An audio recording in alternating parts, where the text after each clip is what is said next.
Hey, I'm going to show you a great way to preserve your child's handprint in glass. It's very popular in the studios of doing it with paint, but I'm going to show you how easy it can be done with glass.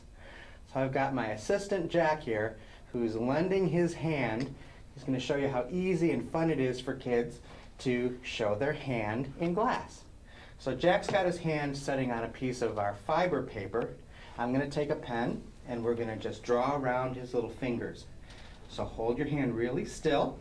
Now watch, here we go. All the way around your hand. Doesn't that tickle? So let's leave your hand still and go round and round.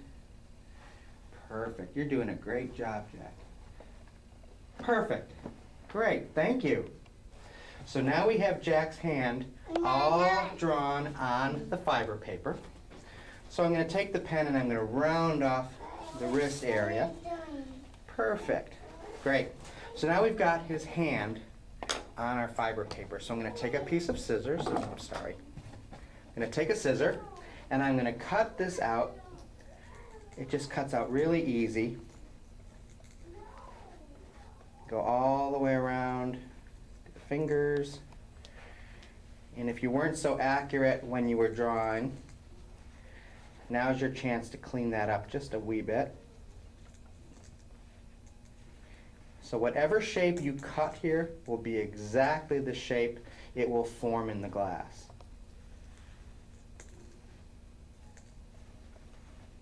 Around we go.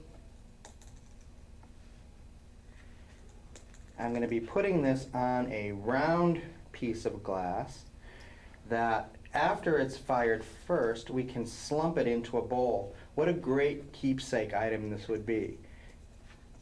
Once you have this pattern or this template made, you could simply, trace around this and make many of them. So I think come the holiday time or Mother's Day, it's a perfect gift idea. All right, so we've got Jack's hand here, all cut out in fiber paper.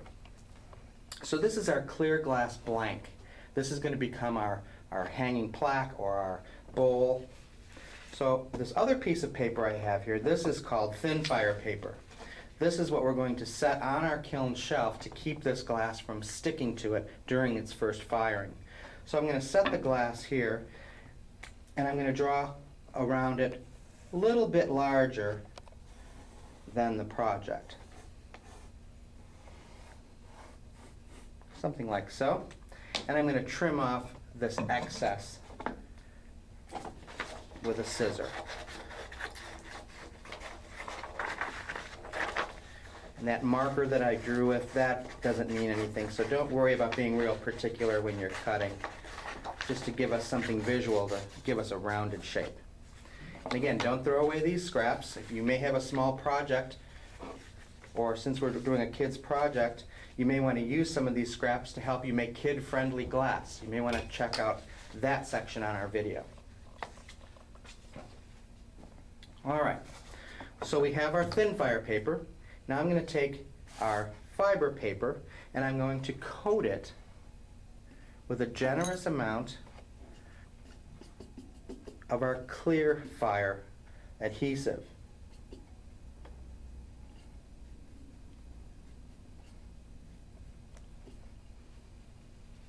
You could use glue. Our school glue gel would work just fine as well. But because this is a little thinner in viscosity, it'll brush out on this paper a lot easier.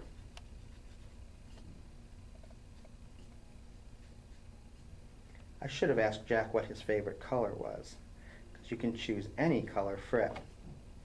So this is going to stay wet for quite a while. So let me go to our Frit shelf here and grab some Frit. I'm going to go with blue. We're going to assume that a little boy's favorite color is blue. And I'm going to, let's work over our thin fire paper. I'm just going to sprinkle a generous amount of this. And the clear fire is working as an adhesive and it will cause this Frit to stick to the surface. So now Jack's hand went from white to blue. Dump off some of this excess. Make sure it's all coated. I've got a little missed spot there.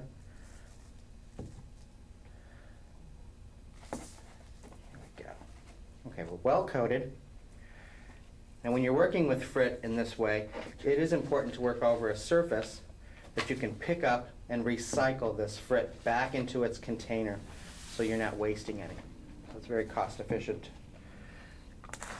All right, now this is all going to make sense soon. Now I'm going to take the handprint, set it on the surface of the thin fire paper, Frit facing up. Now I'm going to place the clear piece of glass right over this.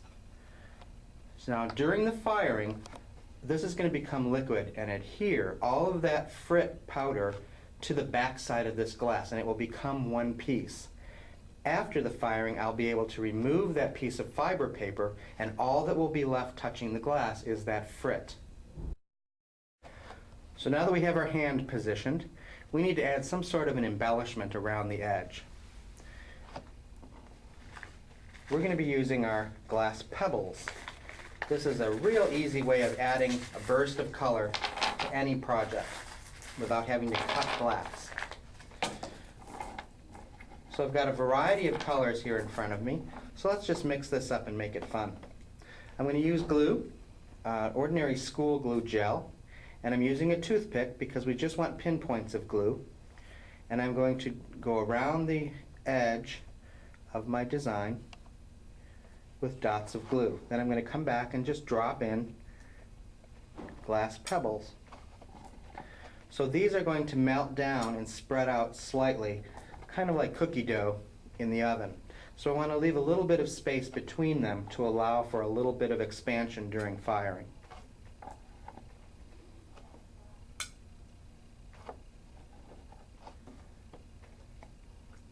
And I'm just going to go all the way around, adding pebbles. And if you wanted to keep this in the monochromatic style, because we use blue for the hand, pebbles are available in the same shade of blue as the Frit, so it could all be blue. But I like color, so I'm going to add a bunch of different colors. And watch your spacing so that you do leave a little bit of a gap to allow for it to spread out a little bit during firing.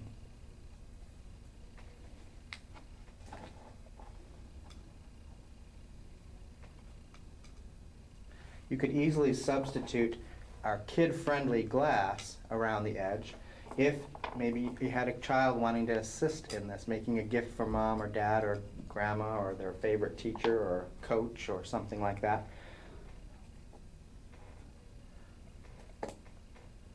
Might be a little more interesting rather than just circles. And we have that on a separate section of our video. All right. We would continue this project by adding the pebbles all the way around the perimeter of this plate. It's going to be ready for its first firing, and we'll be putting this into the kiln for a contour fuse. And if you refer to the firing section of our video, you'll find out about contour fusing. If you wanted this project to become a bowl, when you remove it from the kiln, don't remove the fiber paper handprint from the back until after it's gone through its next firing. If you wanted it to be a plate or just a standalone tile, then you would be able to remove that after its first firing. So I've got a finished piece to show you. This is what this project will look like after it's been fired one time, and we've placed this on one of our slumping molds to create the bowl. So when it came from the kiln, it is still a flat tile. We chose to bend or shape the glass into a bowl. Now you'll notice that if I show you the back, all you see that's left behind is the Frit that we've sprinkled on our fiber paper. It was removed and it's just embedded into the glass. What a great keepsake item this would be.